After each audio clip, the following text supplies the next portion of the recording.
Brilliant, thanks.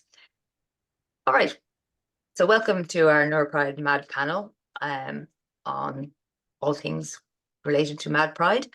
I'm going to introduce our panelists and then we'll get into the body of the discussion. So first up, we have Blessing Dada, who's from Dublin, Ireland, and is a multi-award-winning Black Irish mental health activist, speaker and blogger. She's outspoken and passionate on various social justice issues, especially on the focus of intersectionality within mental health spaces shaped by libertarian care, transformative justice, harm reduction, and anti-capitalist frameworks. Accompanied with her own lived experience in all things mental health, being multiply chronically ill, sick, neurodivergent, disabled, and mad, they shed perspectives uncommonly heard for Black and other ethnic minority and further marginalised communities in Ireland. Being involved in numerous community groups, she can be found participating in mutual aid work, podcasts and writing to spread awareness through empathy and education. Intersectionality and collective liberation includes awareness on saneism, akin to racism or sexism. This idea of madness lies in the centre of a movement called Mad Studies, which arose out of the work of psychiatric service users and survivors. There are lots of problems with the biological model of mental illness that dominates society's response to madness. Next up, we have Vic Kelly Victor, who has OCD, autism, and CTPSD. They are also agender, panromantic, demisexual, deaf, paraplegic, and dyspraxic. Alongside those marginalised aspects of their identity, they're white, settled Irish, often with a masculine gender presentation, and fully prepared to leverage that white male-passing privilege in their work with Wexford Pride and TENI.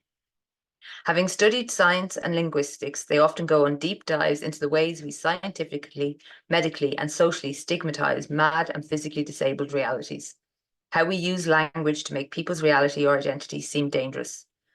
But they're not always serious. You can also find them on stage doing comedy about their many disabilities. Next, we have Daniela Bella, who is a disabled, neurodivergent, queer, trans writer and artist. As a dissociative plural, she lives alongside 3 other authors who also contribute to their collective activism. They've been a community organiser since their teens, having done work on LGBTQIA+ and disabled and reproductive rights, among other issues. They create comics and art to educate and connect around these issues, as well as creating a romance comic. They are an organiser with Neuro Pride Ireland, a DPO which facilitates community spaces and engages in advocacy on a cross-neurodivergency basis, and contributed to the Scrap the Green Paper campaign. Mostly they are sleeping though, because naps are the best. Hear, hear. And finally, we have Keir Doyle, who is a disabled neurodivergent queer person with too many labels to name in one quick bio. They proudly identify as mad as someone with BPD, OCD, CPTSD, and PTSD. They are a co-founder of Neuro Pride Ireland and have been advocating for better mental health services and acceptance alongside the other Neuro Pride organisers since its inception. So thank you all so much for being here. And before we get into the main body of the discussion, I just want to issue a little content warning or a trigger warning. Obviously, given the nature of what we're talking about, we're going to be talking about marginalised identities, we're going to be talking about stigma, we're going to be talking about the difficulties that can arise in the treatment that you may get. So obviously, we would ask that people would mind themselves in it. You're more than welcome to pop in and pop out, take breaks if you need to. As I said, we are recording this, so if you feel, oh, do you know what, I'm not in the headspace or I'm not ready for this right now, don't worry, you will be able to see it at a later date after the festival. I can't guarantee how long after the festival because we'll all be a bit burnt out, to be honest with you, but hopefully not too long after. I'll apologise now for what the captions are probably doing to the way I speak. It really struggles with picking me up. So if you need me to slow down or anything like that, send a message to Mackie and they'll get the message to me. Because I am very aware I speak very quickly. So I'm going to start off. I may start off with the first question. I don't know who wants to jump on this first. But Keir, maybe I'll throw it to you as a fellow co-founder of Neuro Pride Ireland, you get to have first dibs or be thrown to the wolves first. What does Mad Pride mean to you? Yeah, thrown to the wolves. Mad Pride for me has always been about being able to be comfortable in ourselves, eh, despite all this stigma, despite all this nonsense that the mental health teams in the HSC and everything would have you believe, knowing that we are okay, we are fine, whatever way we want to perceive this. Some people decide they don't want treatment, some people want specific type of treatments, and all of that is valid. But more importantly than that, Mad Pride is a sense of community, and it is a rejection of this like bio model that tells us we are broken. It has to be intersectional, and because if we're not acknowledging the multiply marginalized ways so many of us are affected, then we can't truly address the needs of the community. And so yes, that is rambly, but it is what Mad Pride is about me, because yes, living with my conditions sometimes freaking sucks. But I am still worthy of love and care and all this jazz, and I still deserve to be proud of myself while also acknowledging, you know what, sometimes this is hard. But yeah, rant over. Excellent. Vic, would you like to answer that question? Oh, and I should say, if I'm at any point asking you a question you don't want to answer it, that's perfectly valid too. Just, I forgot to say that. Yeah. Doesn't have this vision of myself having an oppositional moment where I just decide not to answer any questions. I'll just sit here. I think Mad Pride came to me late, after I had already come to a point of LGBTQIA+ pride and physical disability pride and deaf pride. It kind of at a certain point hit me, hey, I can do this with the stuff that I don't admit to as well. And it's really, and perhaps this is the generation I come from, it's really come to mean putting myself out there as a person with all of my, and I am putting this in quotation marks if anyone can't see it, successes and failures, because those are capitalist productivity related terms, but putting myself out there as someone who has lived a life and has these conditions and can be proud of my life and be proud of the connections I have and proud of the things I've done and proud of the things that I've said I'm not doing because they were too much. So I think perhaps partly because of my generation, it's a very personal kind of pride, but it's also because of the age I am compared to a lot of LGBTQIA+ people, I'm an elder of the community, because a lot of the people older than me we lost in the 80s. And so I think that recognition of myself as an elder has carried over into wheelchair pride, deaf pride, and mad pride, in saying, I'm also going to do it loudly so that I can be seen, and maybe that helps someone. So it's in that space.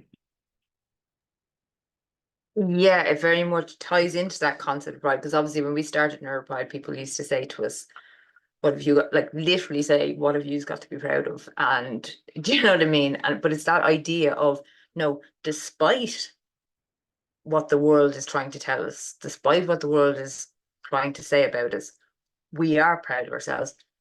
We're proud of stepping up. We are proud of where we've got to. but let's be honest, very little support and very little understanding. So yes, and that it's interesting that you went on a journey to that, you know, through the other senses of pride. Sorry, you wanted to say something, Vic? Well, just to add, we frequently at both Wexford Pride and Tenny, we will get these questions from young trans people saying, are there any older trans people out there? Because they want to see a future for themselves. Mm-hmm. And I think there's also that within Neuro Pride. When I saw Neuro Pride Ireland, my first gut response was, maybe this is the organization that shows young neurodivergent people that there's a future. You know what? Whatever that looks like. Yeah, and that has happened. We've had it where we've had in-person things, and sometimes a parent will say, oh, it's so good for my 11-year-old or my 10-year-old to see. But it's also good for the parent. It's also good for them to be like, oh, you are all neurodivergent. Do you know what I mean? Because let's be honest, parents, I've had friends, I've had people I know having boxes of tissues pushed across the table to them when they got their child's diagnosis. So anyway, I will move on. Blessing, would you like to answer, what does mad pride mean to you?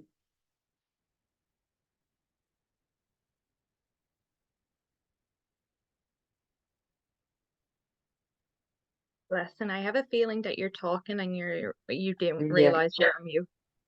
Yeah. That's so embarrassing. Thank you so much.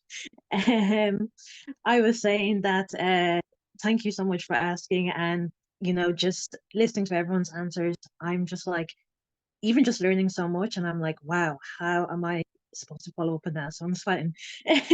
But what does mad pride mean to me? I feel like it means my existence is the way I simply exist and move through the world is radical in itself. Just especially living in a Black body that's just always been demonized, and having that experience of being born and raised in Ireland, but having so many cultural aspects to my identity, things like Western's gaze perception of like other countries as racial, ethnic, or cultural monoliths is like a bias preventing us from recognizing colonialism. So like even just deconstructing and decolonizing what mad pride identity is that for me. Yeah, it's hard living in the type of body that I am, and you know, being Black is the first thing that people see, and it's demonized in just so many different ways. And I think yeah, I have like a complicated relationship of being proud of how resilient I am to move through the world, and also conflicted with a lot of the pain that comes with that, and having to just put up with it or deal with it. But finding community that has similar experiences or have that understanding like you guys have makes it worth it to, I suppose, just kind of keep going and to keep educating people about my experiences and other people's experiences from racialized backgrounds.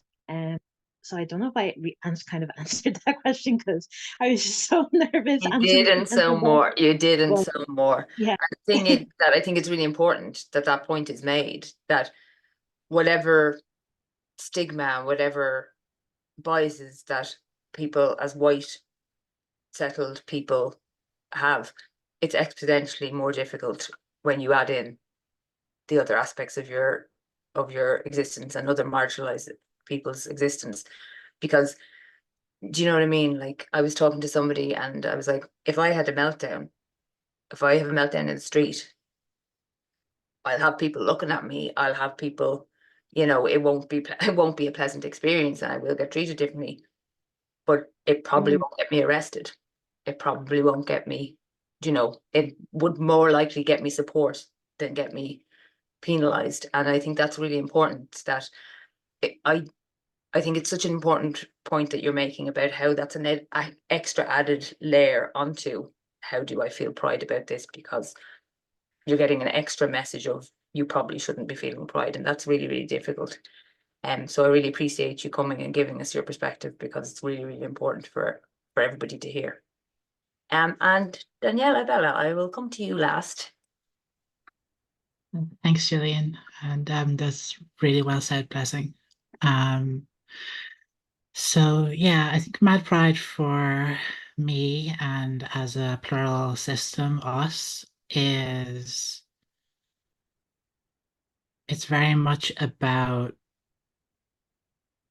taking that shame that we have been made to feel our entire life and saying, no, I'm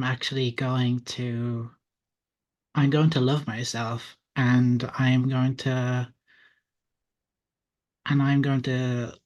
look outwards and say, like, there are other people like us, like me, who are afraid of speaking out about who they are, about being able to fully embrace themselves and care for themselves in all of their complexity, and that those people, if I stay quiet, then I feel like we're never going to get to see each other and never going to see each other's beauty and how worthy of love we are. And I think that I think that in coming out and telling people, there are mental health conditions that are still very much stigmatized, even when you have these mental health campaigns for the government, that some people are living with diagnoses or variations on humanity that will always be seen as a villain, and we are actually just people who are existing in this world, and we are just as much able to be heroes and ordinary people as anyone else, and we don't have to be quiet about who we are. Excellent. That's exactly it, isn't it? It's that you have a right to exist and not be always demonized. And unfortunately, I know it might sound like a strong word, but that's the reality, really. So that kind of leads into the next kind of question. Would you say that the status of all mental health conditions have improved in the last 10 years? If it's just a straight flat no, then we can move on. Who would like to jump on that one? Anybody? Thank you, Vic. Thank you. I thought I was going to be like you. I'm going to pick on you. I would say no is the short answer, and the longer answer from the point of view of the science and medicine as wielded by an capitalist productive oriented system is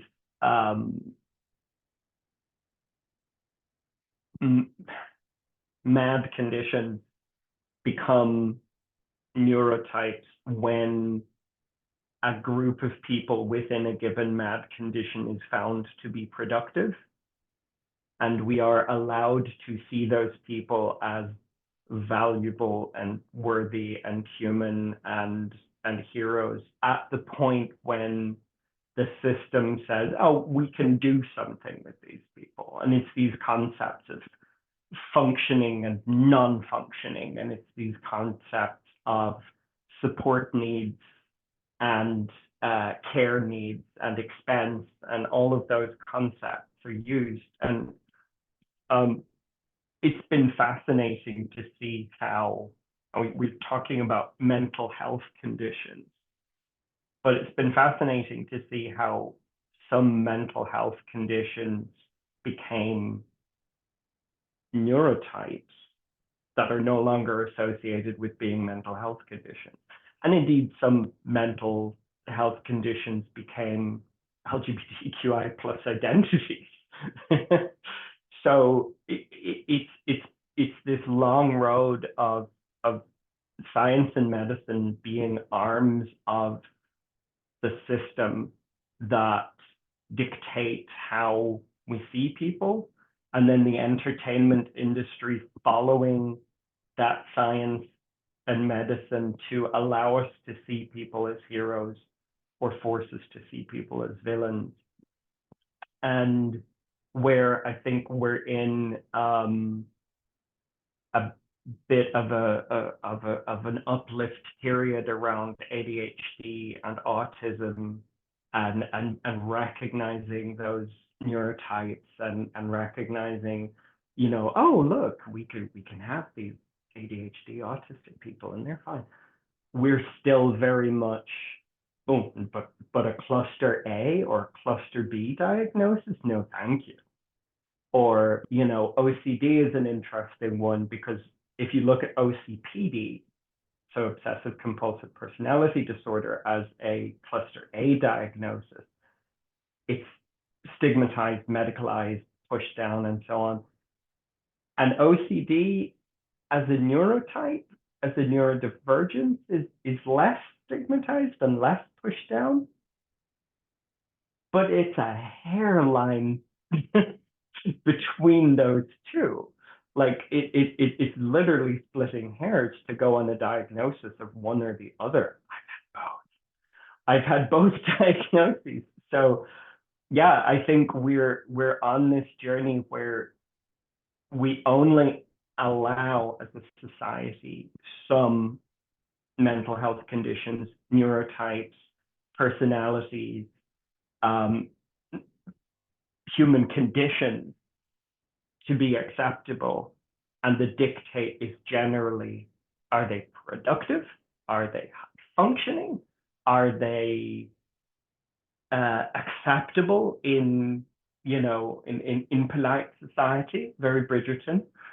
Or are they going to be, you know, someone with needs, and someone who's loud, and someone who's, you know, oh no, that's messy, and so on.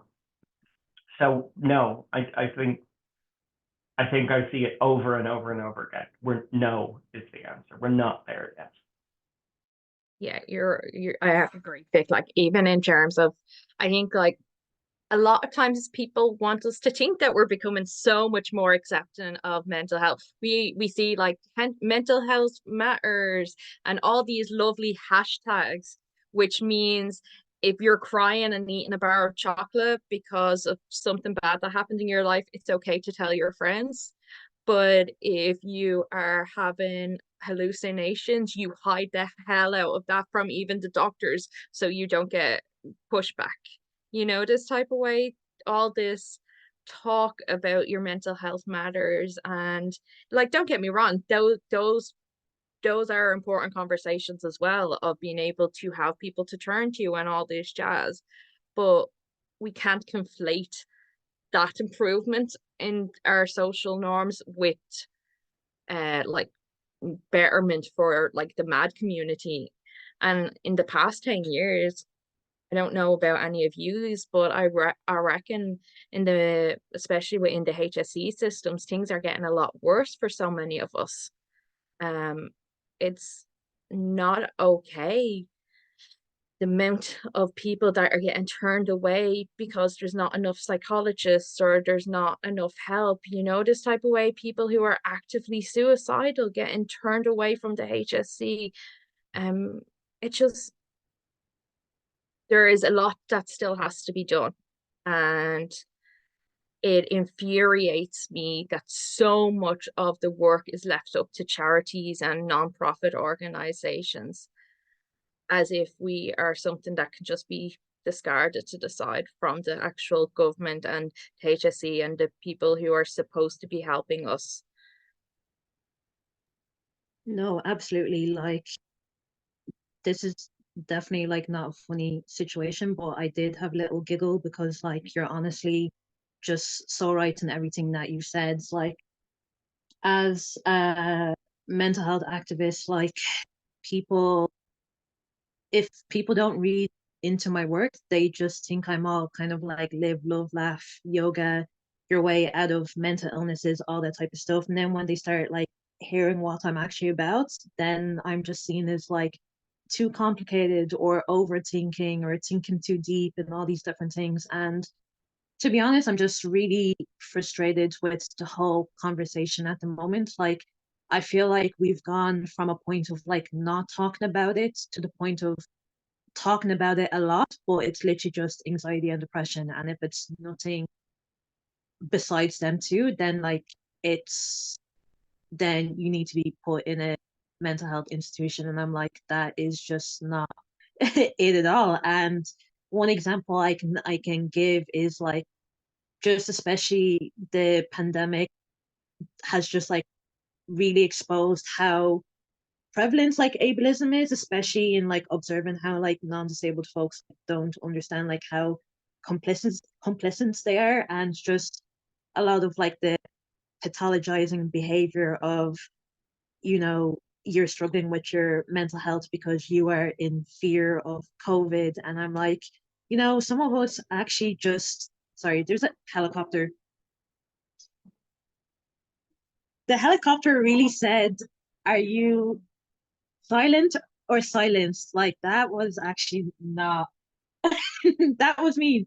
But yeah, no, especially with COVID, anytime I have to see my psychiatrist, like instead of like talking about like everything else that like I should be there, they just look at my mask and they basically say like I'm just like very unwell and I'm like living in fear and I need to like live with reality and all these different things. And I'm like, here, like it's already so taxing to live in a mad body, and I'm actually like trying to like survive this world in many different ways, including not wanting to be taken out by like an illness, you know.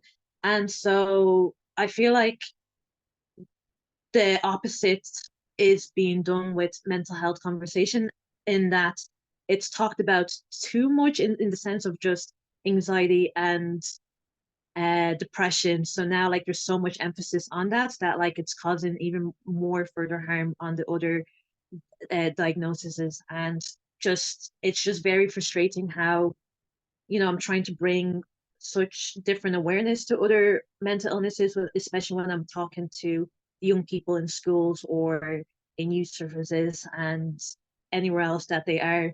And it just breaks my heart to know that like it's just going to be another one of them I wish someone had spoken up for me when I was younger kind of scenario. Because that's all that's really talked about in schools at the moment of is just anxiety, depression. And I know that's like the most common mental health struggle that a lot of them are going through, but like there is like mad young people as well. Like there isn't like there's mad adults and there's mad young people, and like there's absolutely like nothing wrong with that. So yeah, definitely, especially with the HSC and Tesla. I'm not even going to get into that with them, but it is it's not great, and I'm really just tired of seeing so much conversation about like lack of eating disorder beds, lack of this and that, and I'm like, there's really not like a lack of these things. Like it's just intentionally being prevented to give people the help that they need. Yeah, and I think we haven't really seen much in the way of a change in medicine as a system of power. And with that, I think that's kind of gotten a lot worse in the uh, in the pandemic era, like because of all of the increased like there was a lot of worship during the early days of the pandemic, and the ways that it and the ways that it kind of valorize people who are doing the work, but without actually humanizing them in any way. But it also like raised the power of the people who are in charge an awful lot. And we've seen a lot of empowerment by the state to remove children from parents who are having mental health crises. And we've seen this massive increase. I think it's been kind of a long, steady process, but in this idea that anyone who is acting abusively must have some cluster B diagnosis, and you must find out what cluster B diagnosis whoever's hurting you has so that you can heal. Like I feel like that's the meme now. And that completely leaves out the fact that like people who are cluster Bs, BPDers and MPDers and etc. are just like so are usually already survivors, and who are often also already like more likely to be re-victimized. And the idea that these diagnoses mean that you're dangerous and must be avoided is now something that's really very much in the public consciousness. You're absolutely right. As a person who's worked in child protection for close to 15 years now and currently works in a domestic abuse refuge, yes, I can tell you categorically that the vast majority of perpetrators do not meet criteria for any cluster B diagnosis. And I think for me, obviously I'm going on a little bit of a side personal rant here, but for me, it is really, really dangerous, obviously for the people who have those cluster B diagnoses, but it's also really, really dangerous that we are othering these people who are committing these atrocities because we're going, well, they must be some sort of monster. No, they're ordinary, average, everyday people. And can we stop trying to look for a reason for their abhorrent behavior? It's just abhorrent behavior. Sorry, Ciara, did you want to jump in there? Yeah, no, just addressing something that Danielle said, but firstly to address what you were saying. Oh my God, yes, because also then we're sort of making excuses for their behavior when we try to diagnose, aren't we? And it's just disgusting within itself. But Danielle, when you were saying of medicine as a system of power, it made me just smile internally, because so myself and Blessing were having conversations earlier today, and we were talking. I realized afterwards, and I hope you don't mind me saying this, Blessing, but we said a lot of stages we were like, no, not to gatekeep the community, and not we were constantly just like justifying what we were about to say to each other. And I know that is something we're all so conscious about as activists and advocates of, oh, we're so worried about gatekeeping our community. If anybody's gatekeeping the mad community, it's the psychologists and doctors and all those people. Like, I have never once said to a doctor or whatever, I have OCD, I have BPD, without them go, what? Are you sure about that? And when were you diagnosed? Who diagnosed you? Like they did. Whereas if I say, oh, I have migraines, they just go, okay, grand, and they note that down. You know, this type of way. Nobody gatekeep mental illnesses, mental health conditions, mental health disabilities, whatever way you want to phrase it, like the healthcare system. But yeah. And it's really interesting how you can go in somewhere and say, I'm depressed or I'm anxious. And that's like, okay, well, we'll work with that. But if you go in there and say, I'm dissociative, they go, are you now? Well, I'll be the judge of that, you know? Yeah. 100%. And then it prevents so many of us from even receiving care. Like, we can't get treatment unless we have these diagnoses, and they have to be recent diagnoses, and by accreditate, well, obviously accreditate, but you know, but certain doctors, you know, this type of way. Whereas like DBT works great for some people, doesn't work great for other people. Behavioralism can be icky, all this jazz. The idea that you need a BPD diagnosis to access DBT through the HSC, you know, this type of way, it adds a whole new level of gatekeeping, not only to these identities and diagnoses, but also to the treatment. Sorry, Vic. It's just it's an interesting kind of side point to all of this, because the gatekeeping also comes out of this kind of concept of productivity. And not to harp on it, but insurance companies will pay for treatments that have results that are quantifiable. And those results, for example, anxiety, depression, CBD, behavioralism, results.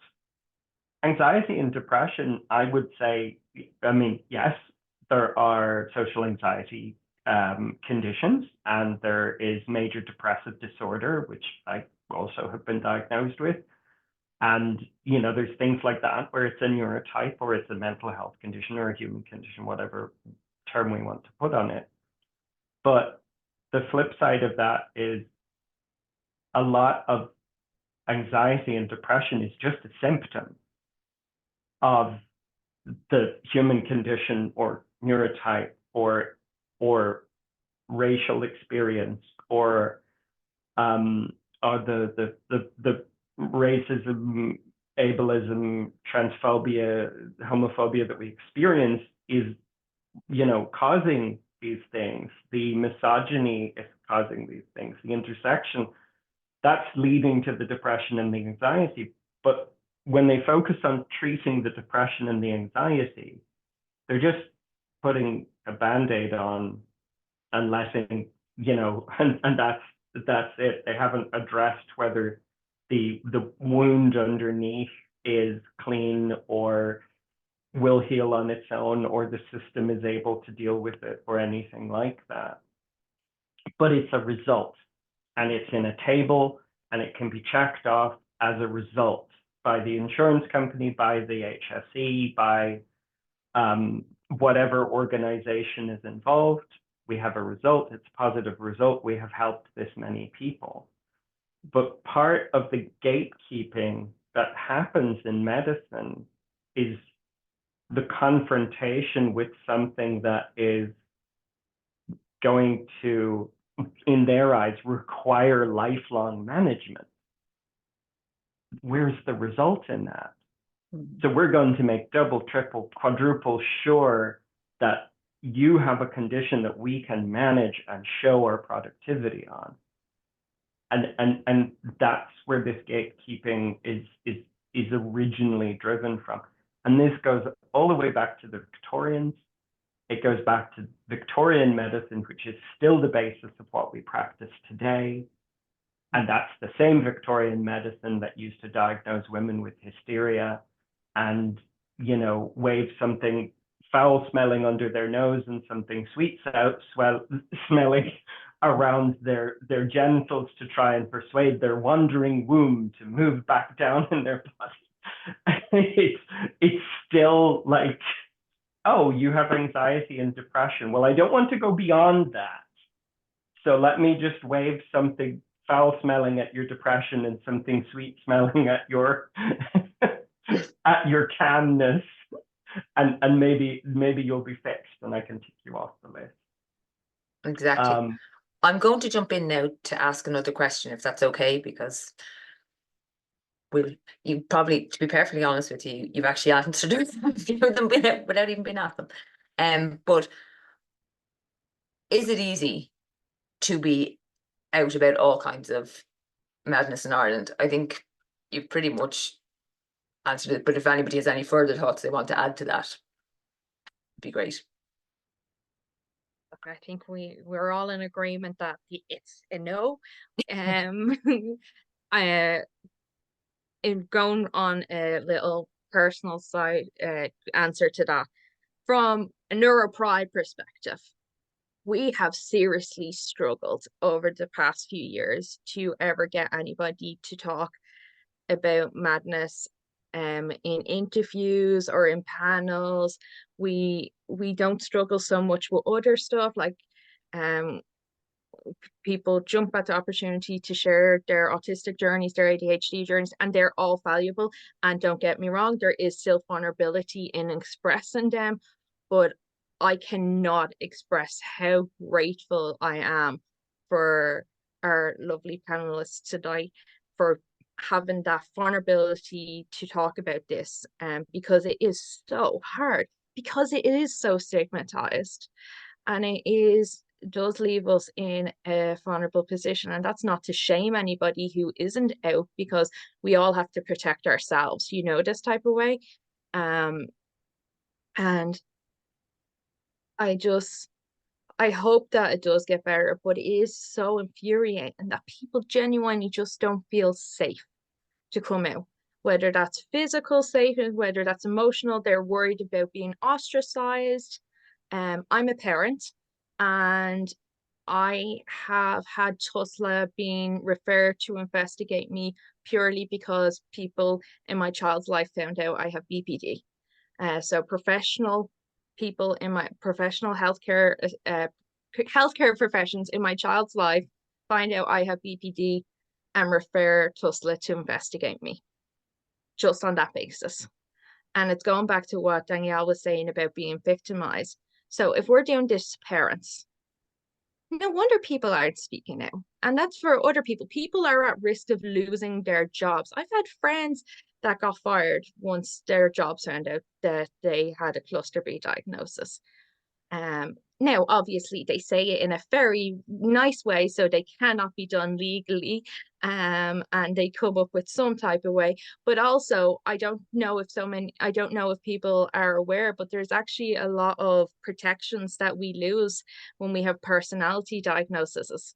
Jobs can, so take for example, air hosting. You're not, Aer Lingus and stuff will not hire people with like the likes of BPD and stuff, and that is genuinely allowed discrimination because we are a risk.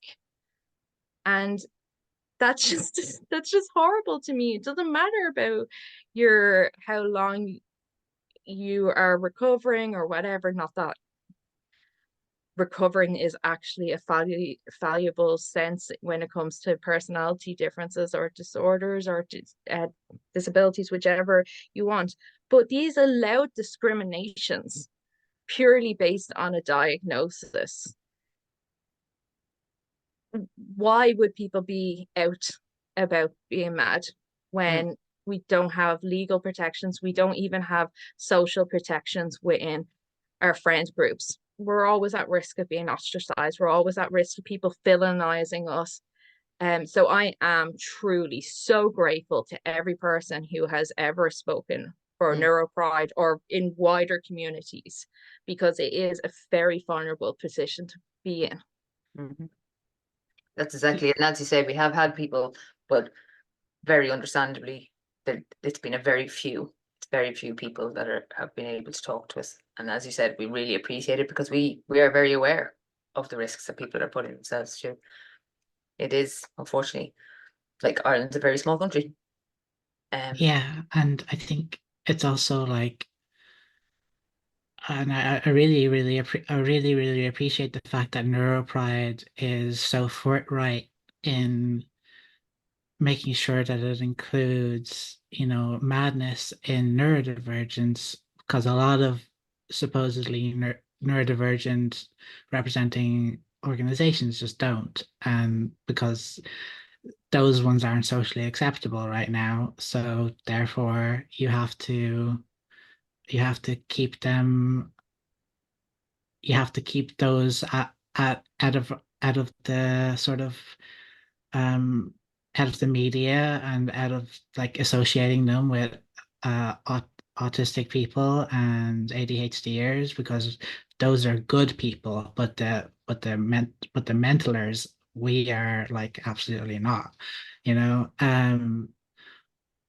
but I think like there's such a risk whenever you talk about this stuff in public that if you were, say, trans, you were receiving any kind of interventions like hormones or surgeries or anything like that, that they'll just say, no, actually, we think that you are, we can't in all good conscience, treat you for your dysphoria because you are not to be trusted with this because you can't have autonomy and you are essentially not able to consent as somebody who has a personality or psychiatric diagnosis and or anything like that, because and that's getting worse because of things like the Cass report, obviously, where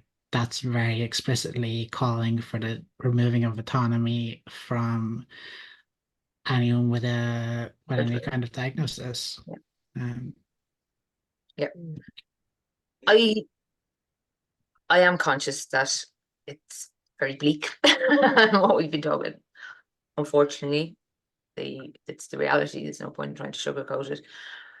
But what improvements would you, unfortunately, it's still in the ideal world. If you had a magic wand kind of realms, it'd be great if it wasn't, if you could. But what improvements would you like to see? Oh, sorry, I was gonna. Oh no, if you want to answer the last question, Blessing, fire away. Yeah. I'm so sorry. I'm really bad at reading social cues of like when to go.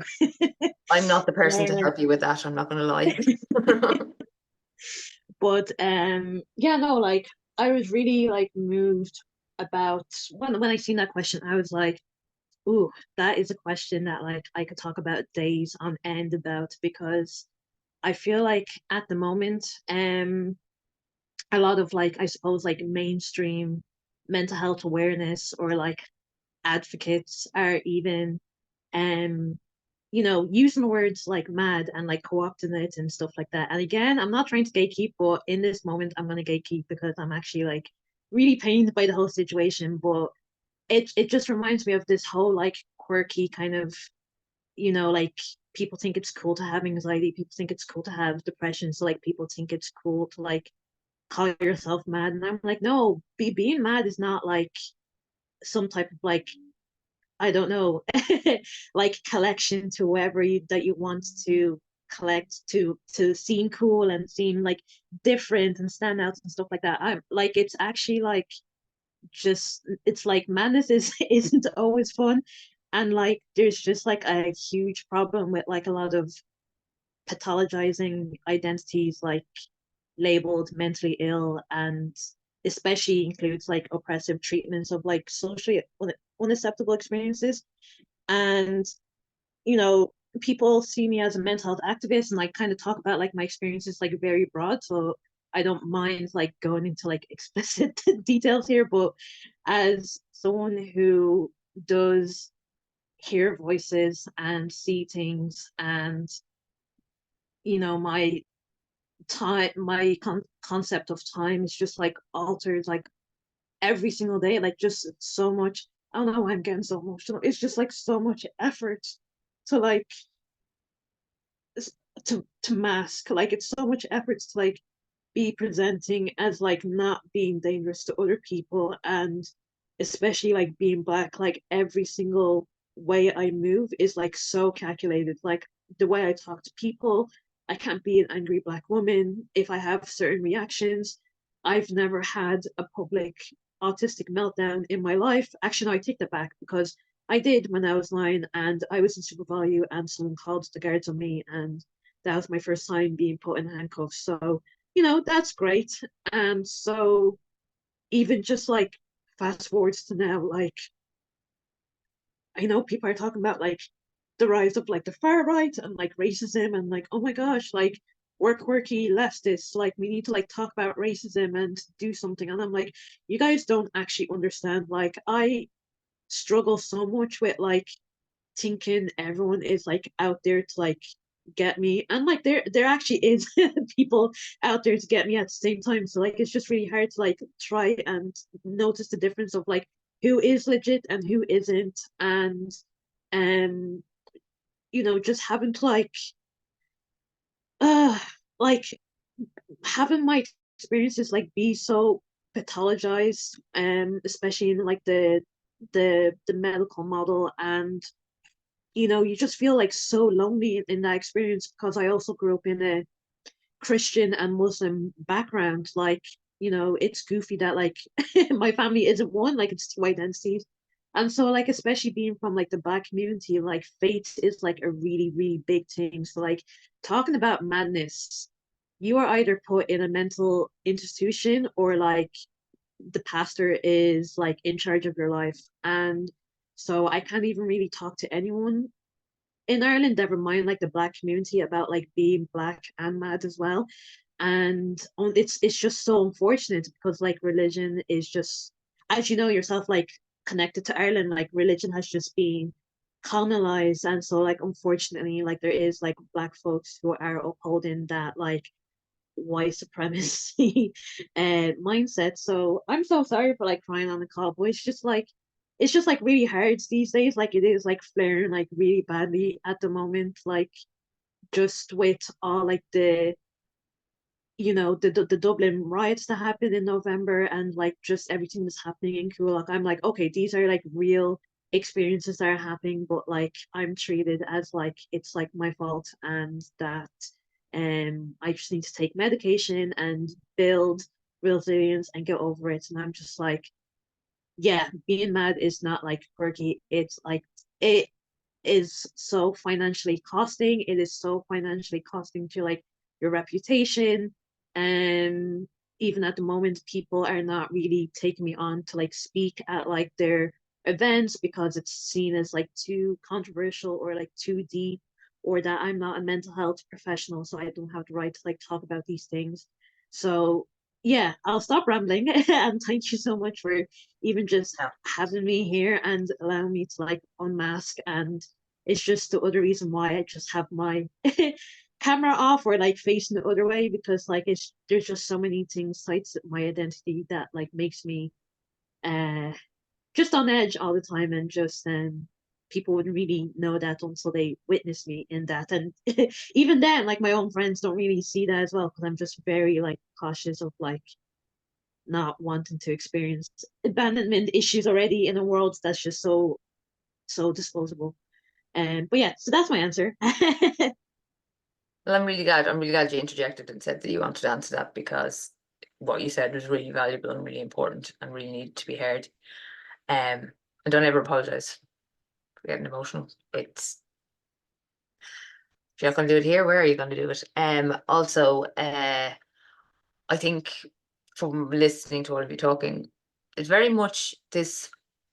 What strikes me, what bothers me about all this a lot of the time is a lot of the mental health conditions, mental illness, are a rational response to the way the world is treating you. It's not, but you know what? This is what, obviously, there's factors that play in and everything, but an awful lot of this is a rational response from the human nervous system and the human brain to extreme amounts of trauma and stress. And I don't think that gets talked about enough. It's just like, you know, why are you acting like this? Vic, would you like to jump in?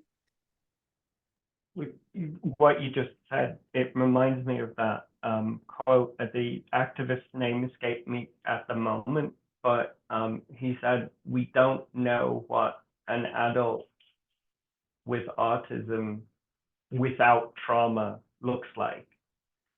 And I would broaden that out. We don't know what a mad person without trauma looks like. We don't know what a trans person without trauma looks like. We don't know what someone who is not white without trauma looks like, because we're just seeing it over and over and over again.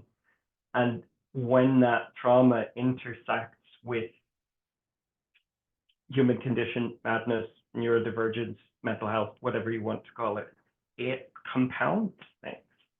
And that you were going to ask about the magic wand, and I think the first magic wand moment that I would like to see is actually a true embracing of anarchy, in the sense of not destroying systems and you know, all the rest of that sort of thing, but acknowledging that the systems don't work and creating the support systems within our communities and across our communities. You know, we're trying a thing with Wexford Pride, and I'm not saying we're succeeding. We've definitely had our hiccups and we've definitely had our mistakes, but we're trying a thing where we prioritize the impact on more vulnerable members of Wexford Pride over the impact on more resilient members. So when we see, or when we get a response from someone who's saying, this is hitting me in this way, we try to like go, okay, this is the person who needs support right now and protection and needs to be embraced by the community and shown that they have a space. And this other person who is still marginalized, but they are more resilient. So for example, if someone was recently asking about weight loss, and we said, stop. No, that discussion can't happen here, because that discussion will hit people who have vulnerability. So you can have that discussion in every other space in the world, but not here. And it's that kind of anarchy, that kind of inter-community, intra-community, cross-community care within marginalized and across marginalized communities, where we actually go, this is a space for neurodivergent people, and that includes clusters, and that includes mental health conditions.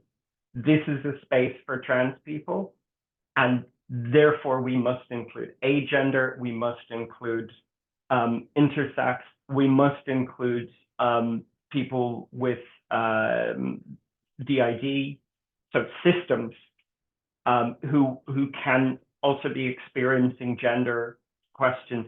We must include autism because it's such an overlap, and so on and so forth. But also in the moment when we see someone who's not LGBTQIA+, or not neurodivergent, or not a cluster diagnosis, but also marginalized, who's having a problem, there's that reaching out from organization to organization.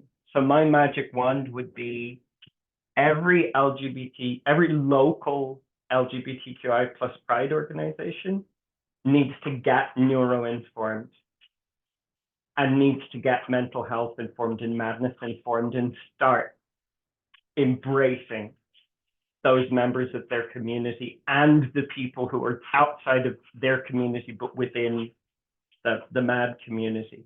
They need to start embracing, they need to start supporting, they need to start understanding, they need to start going, yep, come. Yep, we're doing a thing, come along. You need ear protectors? We bought a bucket of them. Or we borrowed them from Neuro Pride, which is more accurate. You need this quiet zone, tell us how to do that, we'll do it. We'll Google it. You need, you know, whatever you need, start doing that. And that's that, because, sorry, I know I keep saying it, I just don't see the white supremacist capitalist driven system as giving us that support anytime soon. I don't see them fixing these issues. They're watching out for the ways that they can say, these people don't get the vaccine. These people have automatically got do not resuscitate orders on them. these people don't get trans healthcare. These people don't get wheelchairs. These ones don't get, hearing aids of this type or that type. These ones don't get medication, and these ones have to take it. Otherwise, we're not giving them a driver's license, and we're not. That's the system we're living under. So the magic wand, to me, it's not that. That's not going to take a magic wand. That's going to take, I don't know, whatever the nuclear option of a magic wand is. But we need to look at how we can be anarchistic in the classic meaning of anarchy. We're going to take care of our own because you're not doing it. Sorry, I think I circled on myself and ate my own. No, absolutely. I'm ready to follow you into battle, or to the doll, or wherever you want to go to sort this out. Here, did you want to jump in there? Oh, sorry, just before you do, just to let people know, that if you have any comments or questions, could you address them to Mackie in the chat? Mackie has an AAA before their name, and the chat should be going to Mackie because I can't keep an eye on it while I'm doing this, and also I get really, really distracted and it throws me off completely. So if you are commenting, or if you do have any questions that you want to ask or anything like that, could you please direct them towards Mackie? As I said, they have an AAA, so they'll be at the top of your list in the chat. So if you could just do that, that'd be great. Thanks very much. Sorry, Ciara, go ahead. I was just going to let people know that Blessing had to leave because they have another appointment, but they plan on coming back for the open chat at 9, just so people are like, oh my God, where's wonderful Blessing gone? Yes. I did want to say goodbye to them, what Vic was doing such a great job. I was like, I like Blessing said, I have no idea how to interject in it. I don't know what to do. So yes, they will be back for the discussion. So yeah. So while we were talking, and you talked, Vic, there very eloquently about the need for, it all needs to come together. They need every doesn't matter what your organization, group, social group, whatever, they need to start thinking about, well, why aren't mad people coming here? Why aren't, what can we do? Because if they aren't, what can you do to make it safe for them to? So, and we are very clear in Neuro Pride. We are very clear that Mad Pride is and we agree with Kisan Asamasu, who's the person who coined the term neurodivergent. They were very clear that when they coined that term, they were including mad identities. They were including the more marginalized identities. They very eloquently and very forcefully will happily tell you that. So, but within neurodivergent communities, what stigmatization or marginalization do you feel mad people face within the neurodivergent community and the wider disabled community? Then yeah. I mean, it's very common to have within the neurodivergent community people who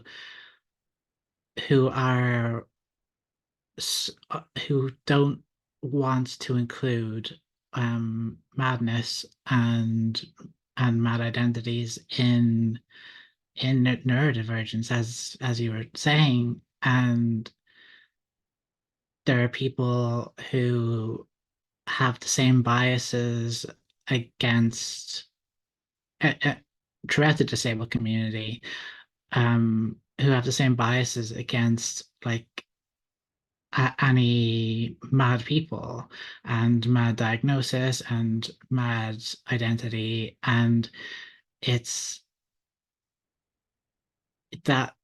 hard for that not to leak in when there isn't a full embracing of mad identities within any of the organizations other than Neuro Pride, really, in terms of DPOs. If it was coming from the top saying, yes, we here represent autistic people, we represent cluster Bs, we represent ADHDers, if it was included in that, there'd be less of a space for people to come in and spread like those, mad people are abusive narratives, and there be less room for, you're just faking it, or that's not a real thing, that's that's not something you should be talking about here. That stigma is very much, it's society wide, and it's not, and it is very hard to talk about being mad in neurodivergent and disabled spaces, because you do have people who want to exclude you and who want to be respectable, and you do have people who have prejudices, and it and there's always there's always a centralized kind of disability or neurodivergence, like within just broader disabled spaces. As a wheelchair user, I know that people see me in a wheelchair and they go, "Oh, disabled person," but if they see me like talking to myself, they go, "Oh, that's a dangerous person." um and that's really not going away anytime soon.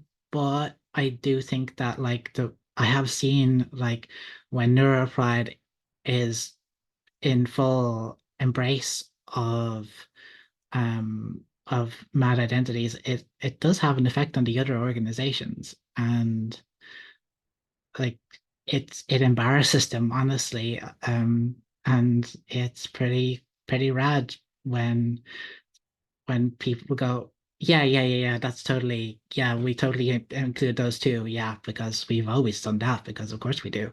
But yeah, I think it really needs leadership, and yeah, we need way more of it. You're right. And like, oh, sorry, Vic, sorry. I love the like politeness of us all. But you're right. You just need to come from top down, and not just during Neuro Pride, not just on the 8th of August, not just during October during Mental Health Month.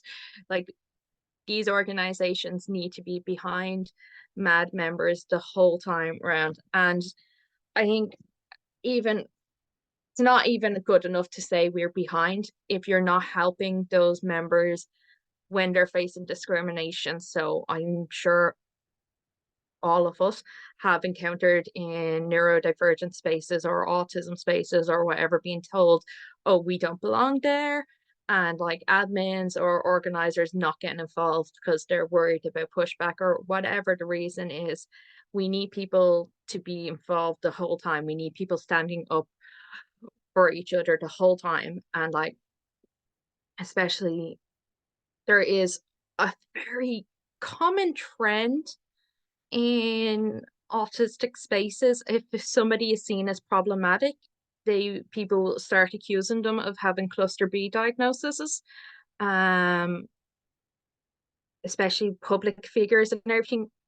And then on the contrast, if you are seen as a safe and good person and you admit to having a cluster B diagnosis, I cannot tell you the amount of times people told me that I'm not actually BPD, I'm just misdiagnosed and it's my autism. And it's like, I do get misdiagnosis as a problem, but it doesn't, but you can't erase that identity from me either. This type of way, you don't get to throw cluster Bs at people you don't like and take them away from the people you do.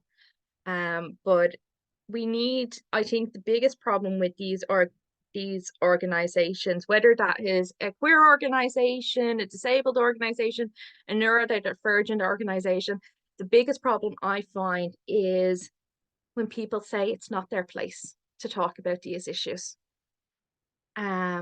When people are saying, oh, well, we're an autistic team, we shouldn't be talking about that, or we're a pride organization, we don't need to talk about that type of thing. If we believe in intersectionality as communities, and most of us talk about intersectionality, we actually have to practice it. you go out and educate yourself. It is your place to talk about these things, just like it's our place to also talk about our multiply marginalized member, you know, this type of way. We're not a queer organization, we're a neurodivergent organization in Neuro Pride, but we will still speak out against queerphobia and stuff like this because it is our place to protect our members and to have that inter-community with other organizations. So go out and educate yourself. Like, there's enough resources out there, you know, whether that's linking in with us, linking in with other activists, just reading, just do the work. I know it's work, but like, you can't talk about intersectionality if you're not going to actually do it. Okay, well, I'm conscious that we're, oh, sorry, Vic. I'll let you hop in a second. I'm just going to be, once you've said your piece, I'm going to ask one last question and then we'll finish it up because I know you'll need a break before 9 o'clock to get into the discussion, and everybody else here probably needs a little run off to get something to drink or and all that kind of stuff. So you say what you need to say, Vic, and I'll ask the last question and then we'll finish up hopefully in new, but surprise Keir immensely, I might actually finish the Zoom on time. Yeah, so far away. It jumps back to a word that Daniela said, and that was respectable. And I really, it needs a huge amount of emphasis because every single human rights activist group seems to have slammed into this at some point when it's like, we don't want this group to be visible within our organization because they might hold us back from achieving this meager pittance that's being given to us. LGBTQIA plus organizations, I mean, how many times did we see, but we don't want trans people visible at the front of Pride because of this association. We don't want kink at Pride. We don't want drag at Pride. We want gay men, but they have to look a certain way and talk a certain way and walk a certain way. They have to be respectable. Respectable gay men and lesbians, they'll get us our rights. And that happens all the time within so many organizations. And that fear of being held back by mad people is so present. And it's so close to the surface. So many times we see it, where it's like, let's organize as a group of disabled people, but what? Hi. Let's organize as a group of disabled people, but you know, can those people sit at the back? We want a wheelchair user to speak, but not someone whose cerebral palsy inhibits their ability to deliver the sentences in what mainstream society considers an eloquent way. You know, we want someone who's not going to have micro seizures while they're talking. We want someone who, you know, hasn't been outed publicly as having a cluster diagnosis. And we've seen people who are so afraid of their OCD being mistaken, heaven forfend, for OCPD. Girl, please. Sorry, but like, really? You're going to split hairs? I saw someone once say, well, OCPD, it's magical thinking, it's not real. And where the way my mind works with OCD is so rational. Yeah, it's that kind of splitting hairs that holds us back from human rights activism. It doesn't get us forward. It gets people in the door and then it tells them, and now you better close that door behind you because we don't want them getting in. And that's where we will fail over and over again. If we leave mad people behind, it's the same as leaving trans people behind in the queer movement. We're not succeeding. We have to include mad people. Exactly. That's exactly it. So to finish up, and very quickly, because now my big gloating about maybe finishing on time is rapidly dwindling. What is one thing, and I know that's really hard. I know it's really hard to, what's one thing? I'll allow you two things. What's one thing you wish that people knew about your mad identity? Daniela, do you want to answer first? Or do you want a bit of time? Sure. I wish people in general knew that to be plural and to deal with constant suicidality, etc., is it doesn't make me incapable. It doesn't make me less valuable to my community. It doesn't diminish me as a person, and actually embracing all these parts of us is actually so much better for our our well-being than to ignore it. And being proud of it is it's growth, and it's actually a love. And I really love being plural some of the time.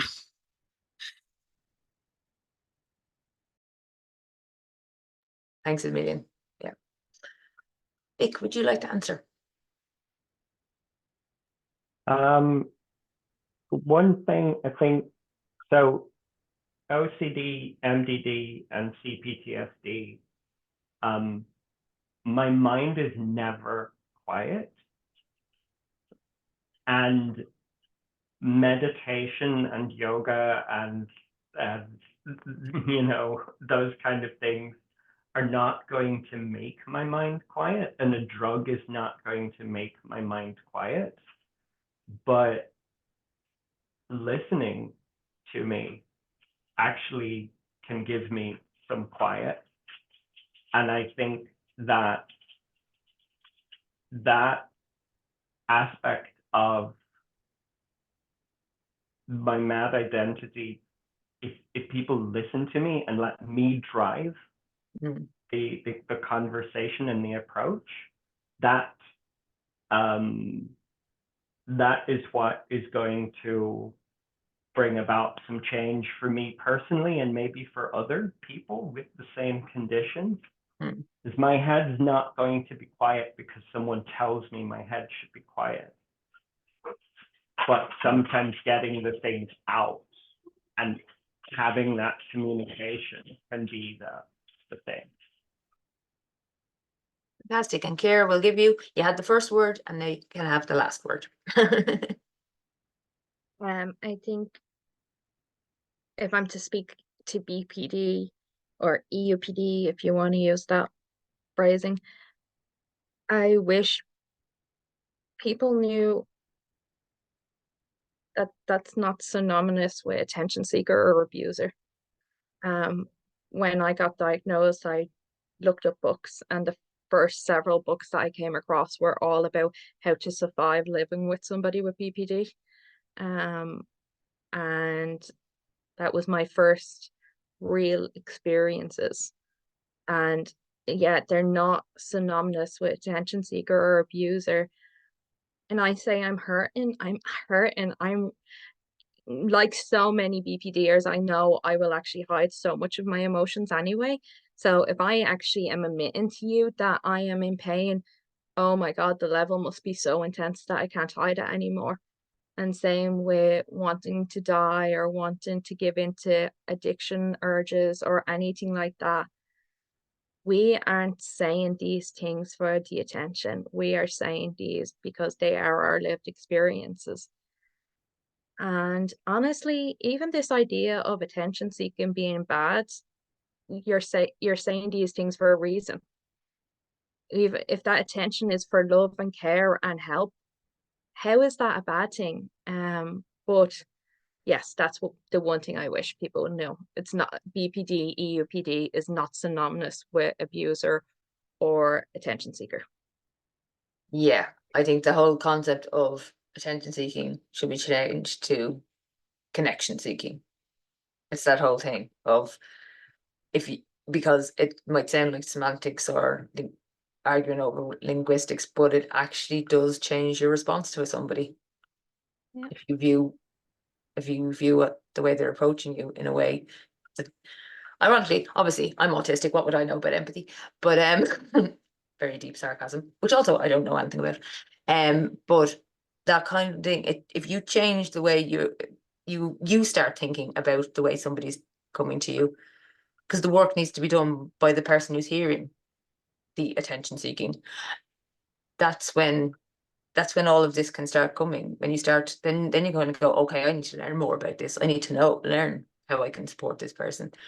So yes, I want to say thank you to all of you. Hold on, if Yeah. you don't mind. Yeah, So obviously they can tell me no, but I notice Blessing is back in the room. oh yes. So if we would like to throw that question to Blessing, also if there's one thing you want to leave people with, obviously feel free to be like, nah, I'm done talking to you. And you're on mute, just in case you are trying to talk.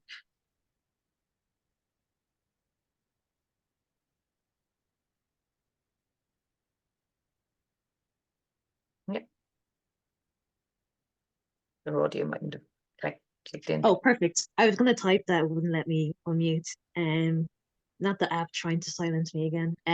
Sorry, what was the question? The question is, what is one thing you wish people knew about your mad identity? Oh, yes. And that's such a good question. Definitely that we are not dangerous. We're not dangerous people. It is all these different structural and all these structural dynamics that are being placed in our world to make us, I suppose, be complicit or to play along the game of, if you are normal in this way, if you behave this way, if you look this way, then you are the acceptable person and you are worthy. And whether you are mad or not, I'm like, our existence and us being here in this time is just so powerful. And it reminds me of first of all, I need to actually apologize for like crying earlier on, because I was like, Don't apologize. Don't, I was like, honestly. but even just looking at that question, it reminds me of the situation back in 2020. I can't believe it's going 4 years in December, but of George Nakenshaw. And that was something that really got to me a lot. Like, I am very privileged and to be born and raised in Ireland and to live in a country where Gardaí don't carry guns on them all the time. And, living with mental illnesses is a bit more manageable in Ireland and other parts of Europe compared to the US, and especially parts of Africa and Asia and etc. But that situation really kind of like shook something to the core of me, of like how someone having a mental health crisis and the response was to treat them like a criminal. And Black mental health awareness is really not talked about enough at all. Never mind, I suppose, the conversation coming forward really only in the last like 5 years, and then for it to like go backwards completely when that situation happened, and undo all of the work that I've been trying to do since I was like 13, 14, 15. So yeah, like definitely with the mad identity, we are deserving of help. We are not bad people for having meltdowns, because even when it comes to meltdowns, people just think of like, oh, like someone crying in the corner, and like they're pretty when they're crying, and like, oh, we'll make them feel better by giving them a hug, or like all the like meltdowns can be, it's hard for everyone involved. It's hard on the person, it's hard on the person giving them care, and regardless, no one should be treated as disposable, and no one should be trying to eradicate us from society. And I don't know if it's controversial opinion for me to say, but like, you know, especially when it comes to like having children, like if people are not prepared to have children who are going to be mad, who are going to be autistic, who are going to be chronically ill or disabled, then,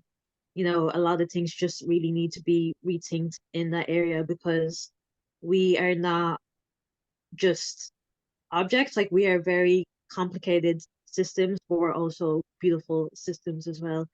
And so that's what I want people to know about Mandis, that like we exist alongside everyone else, and we are not going anywhere anytime soon. So stop trying to stop trying to make that happen.